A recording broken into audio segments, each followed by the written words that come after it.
This is Lisa, a student at Mannheim University. She wants to make the world a better place. Therefore, she decides to have a closer look at social projects in her area. Because we all know that the purpose of social projects is to generate a positive impact on individuals and society. After some research, she finds some interesting projects which offer activities for disabled people, children, and refugees.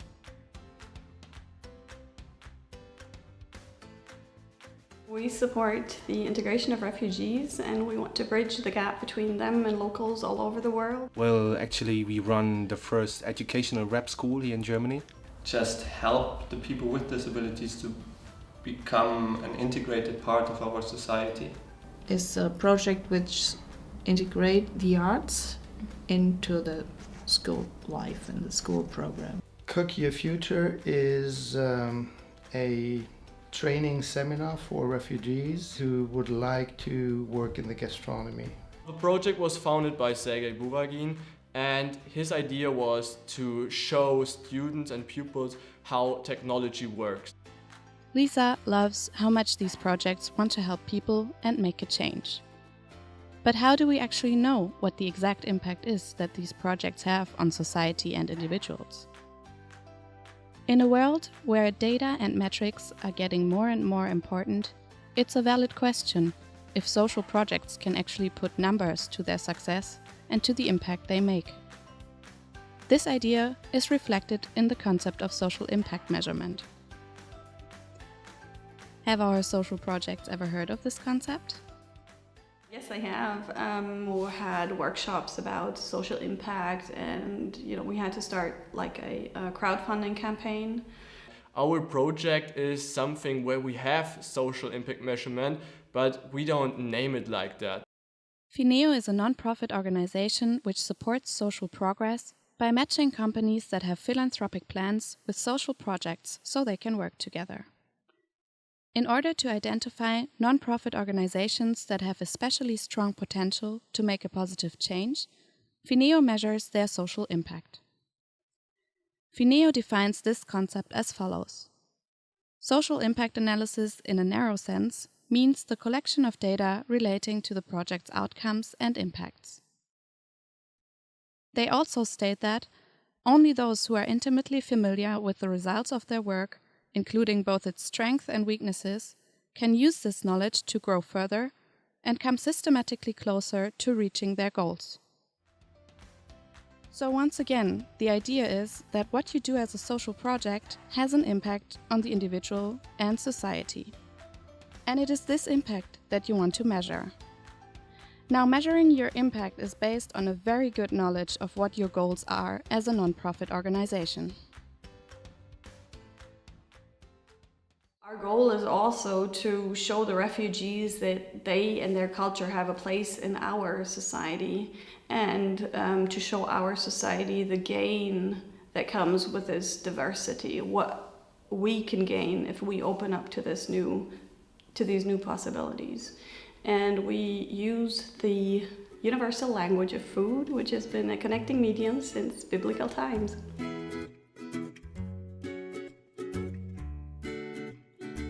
Help to know other cultures, other people helping here, just to have some connection to help here inside Germany. It's also a good thing, especially for us. It's new, we have to start again. The main goal is to find out who is capable to work in our business. We try to find the right match between the refugees, the needs of the refugees, the vision of the refugees, and the demands of my branch. Our main goal and our mission is to improve the lives of the people with disabilities. In a small area, we also have an impact on the people to, broaden their idea of somebody who needs help. They also see that people with disabilities are part of our society and they do really cool things. This is a big motivation to say, okay, there's all these kids, they love rap, but they celebrate a fucked up culture. We can help them. We can do something for them. This is one one of the things where I see our responsibility and where we come in. We change a lot with this. We change a lot within the lives of young people. We bring a lot of people together, Germans and people from all over the world, and create a real vibe, a real meeting point, like with real feelings. We work with people that actually I want to say something, need a voice. Everyone needs a voice sometimes. So it's rap for everyone. The next question would be, what do you need to reach these goals, or what is your input?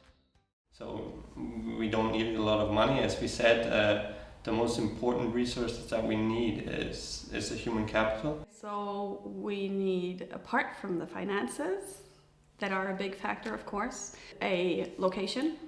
We need the refugee cooks, where we have more than we can take care of. And of course, we need the customers. We need equipment, we need ingredients. We focus on local produce. Well, we have 40 pupils and we have some teachers which work for us. To integrate arts in school life, it's very important that you have a very good basic network, because you have to have the contacts to the artist scene in your city. You need a lot of time to look for the right partner. Then you have to make a contract, you have to pay him. You have a lot of costs of publicity, a lot of time of administration.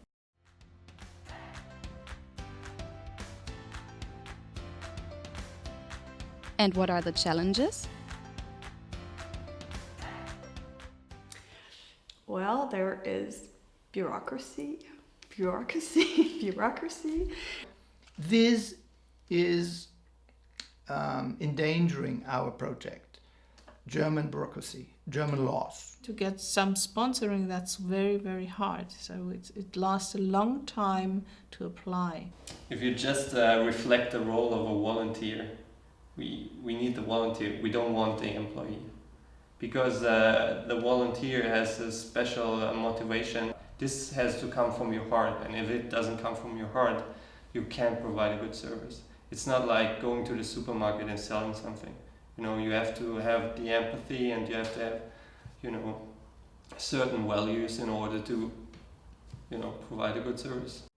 According to the social projects, you need not only a variety of input factors, but you also need to overcome obstacles such as German bureaucracy, communication barriers, and finding people who have an intrinsic motivation to support you.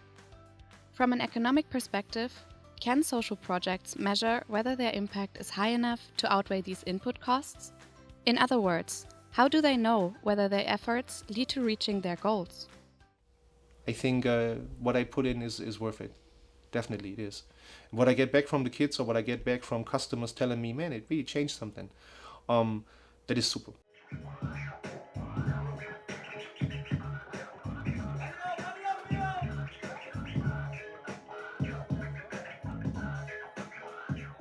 For us, it's very easy. On the one hand, because we can directly ask the people. I got someone here for 3 days. After 3 days, I asked him, how did you like it? What was there change for you? Did new things come up to your mind? So that is easy. We have a big mixing board that is sprayed. It's actually a piece of art. It's not used as a mixing board anymore. And we use it to measure the vibes of the people. So the people come in and I would say, okay, kids, just how would you feel today? When I would tell you, you're gonna step to the mic and do your part. I want you to rap in the studio. How does that feel? 1 is I would not do it. Never. 10 is bring me the microphone. And anything in between is possible. So they would just give me a certain thing from 1 to 10. And everyone got its own fader on the mixing board. So I could see how the groove feels when they start. And I use it to measure the process.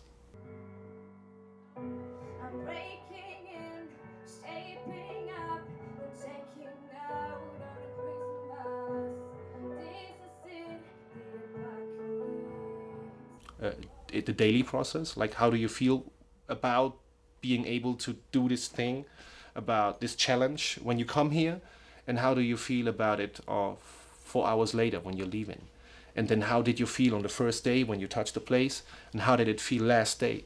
So, and then when you see everybody's on one the first day or on two and they don't really trust that thing, and the last day everybody's on it, you can really see it and picture it. That is very nice. But those are only small measurement tools. They don't, somebody scientific would say, somehow you would have to use other measuring tools too. At the moment, we're starting to employ it. We have worked on questionnaires, both for the German side and for the refugee side. And we want to evaluate that in a master thesis optimally, and even better in a publication. But at the moment, we just want to see, you know, what was your perception of refugees before the event? What was it afterwards? What is it a while afterwards?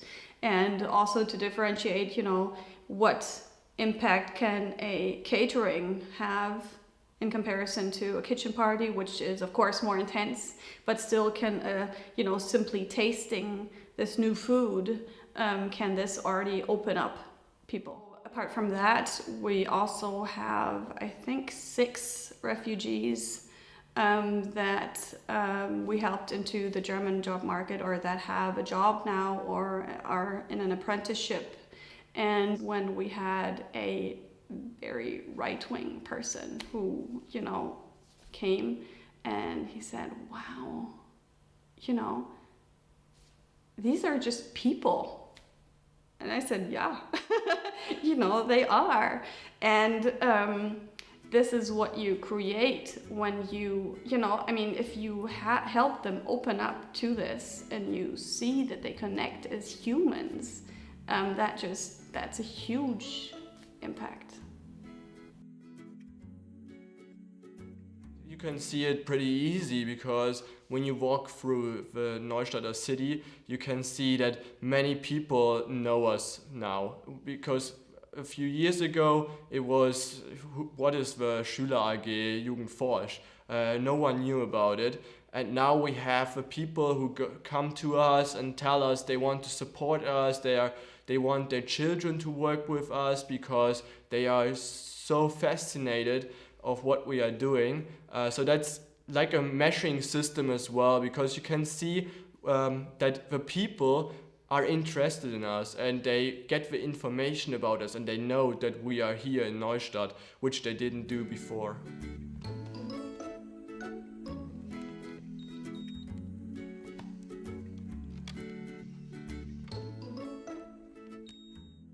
For 20 years we just looked at the face of the people with disabilities, and if they smiled, it kind of was our social impact measurement.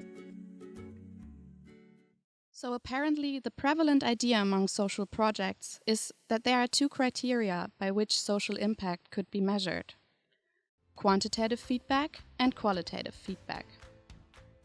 For our social projects, there would be the number of art classes, competitions won, supporting organizations, articles or reports in the press, and the amount of financial support on the quantitative side. In contrast, the qualitative side involves more intangible aspects, such as emotional response, positive feedback when interacting with the public, integration of refugees, children's development, interpersonal connections, triggering societal development, or transformation of attitudes. This sounds like a lot. Do social projects think that it is important or even possible to measure all of these factors? For one, it's for the time being relevant to get companies to invest into us and to really see, you know, we are making a change and it's worth, you know, putting your money here because it's an excellent place to put it. But for the future, of course, it's the orientation for us, because, you know, if this is our output, you know, and if we don't measure what we're giving, we don't know, you know, if we're on track and where to steer, and if we really are hitting our goal, or if we need to change something, or, you know, if we're not reaching as deeply into society as we want to optimally. I think it's a good point, to think about social impact measurement, because I have to measure, my activities. And why shouldn't I measure my social activities? So this I could do. I could fulfill with positive energy if there's enough money, if we are big enough, and if I have a lot of people who are trained for that. The diversity of social projects or cultural projects is so increasing that it would be very difficult to have an objective method to measure things like emotions, like self-confidence. Well, I think every social project needs a measuring system, because you can't tell about your project if it is positively rated or if it has no influence on the society. And you always have a measuring system if you think of it when you have a social project, because when you have a social project, you are always working together with humans, and when you work together with humans, you can always see a development, or you always get a feedback. So you always have that measuring system. You just need to define your measuring system, and that's actually the hardest step for a social project, to learn which their measuring system is.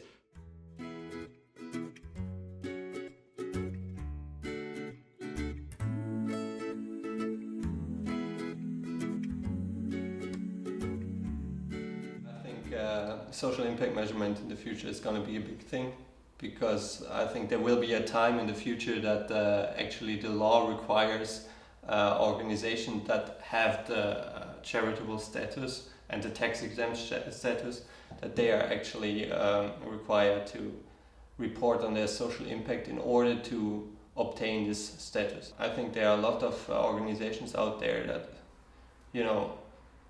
they don't care about their social impact, and maybe then they obviously, or maybe they don't even have a social impact. If I have an impact on a young person, and let's say he's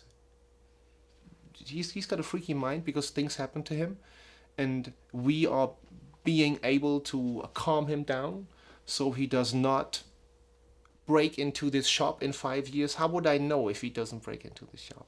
So it's very, very hard to follow the direct way and saying, okay, he didn't do this because he was here in the rep school, he did that because he went to the rep school. You could ask him, you could do some interviews going deeper and looking for the quality for each person individual wise, but otherwise it's hard to measure the impact of social work. It really is. So I think social impact measurements will become very important in the future, because it's the currency. It's our currency, because this is how we show our value, this is how we show our worth, how we show our purpose. After talking to the representatives of the social projects, Lisa understands how difficult it is for them to measure their social impact. There is not one uniform method of measuring their impact, but measurement approaches need to be customized to the specific goal and purpose of a social project, its size, its resources, and how long it has been around. Eventually, it is the intangible, more emotional part of their work that is so hard to measure, but may have the strongest impact.